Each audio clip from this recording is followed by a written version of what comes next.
On November 4th, a tropical storm developed and was named Haiyan.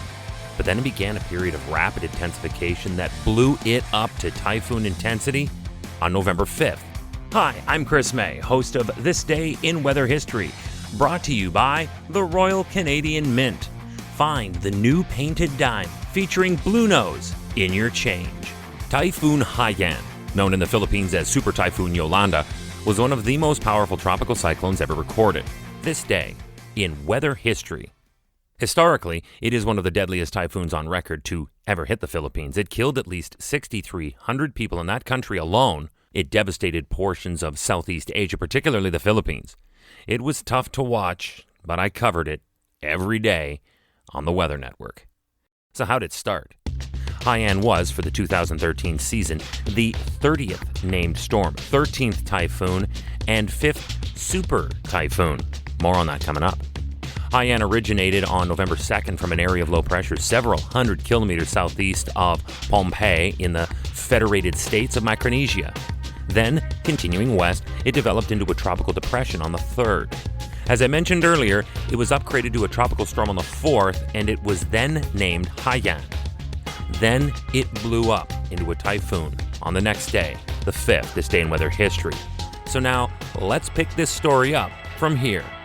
Moving ahead to November 6th, the Joint Typhoon Warning Center, or the JTWC, assessed the system as a Category 5 equivalence on the Saffir-Simpson hurricane wind scale, and this classified it as a super typhoon.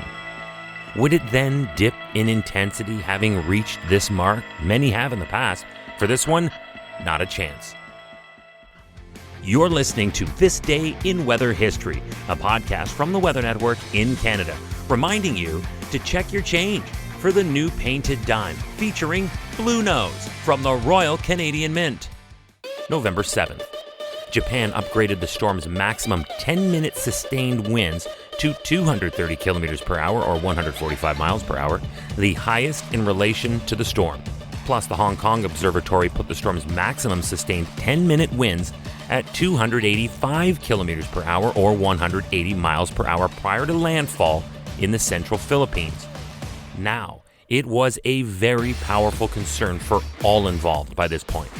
At landfall, China estimated the maximum 2-minute sustained winds at the time to be around 280 kilometers per hour or 175 miles per hour. And this made Haiyan the strongest tropical cyclone ever observed based on wind speed, a record that would stand until 2015 with Hurricane Patricia. Typhoon Haiyan, called Yolanda in the Philippines, caused catastrophic damage throughout much of the islands of Leyte. Cities and towns were largely destroyed. The terminal building of Tacloban Airport was destroyed by a 5.2 meter or 17-foot storm surge that reached a height of up to the second story of the airport. So let's stay with storm surge for a moment. Samar is the third largest island in the Philippines, located in eastern Visayas. That's within the central Philippines along the island of Leyte. These two locations were slammed particularly hard by these massive bushes of ocean water, and over the islands of Leyte and Samar, surge waves measured 5 to 6 meters. That's 15 to almost 20 feet. Haiyan's strength tossed around large car-sized boulders. The heaviest of them weighed 180 tons. And if that takes air, you do not want to be where it eventually lands. And it landed on Caloocan Island in eastern Samar. And get this, the winds I highlighted were strong enough to carry a few boulders uphill as far as 10 meters. That is wind carrying a boulder 33 feet. And this is considered the biggest weight ever moved during a tropical cyclone since record keeping began. I'm listening to this and thinking to myself, might it have been a super typhoon that built the pyramids? Because those are massive stones. But now, why the two names? We have Haiyan and we have Yolanda, and we see this from time to time around the world.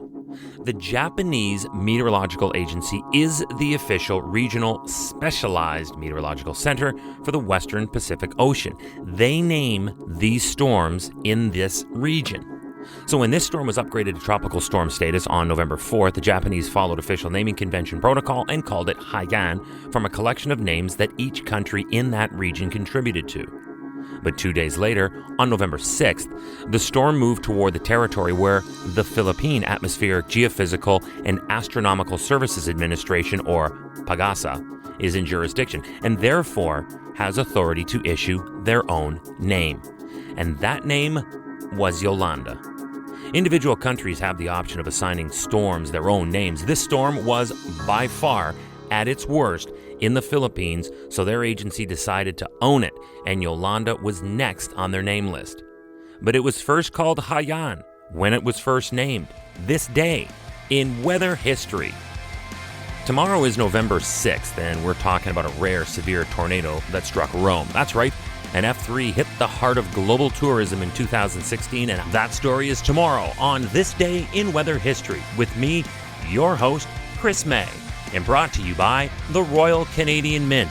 Find the new painted dime featuring Blue Nose in your change. See you tomorrow.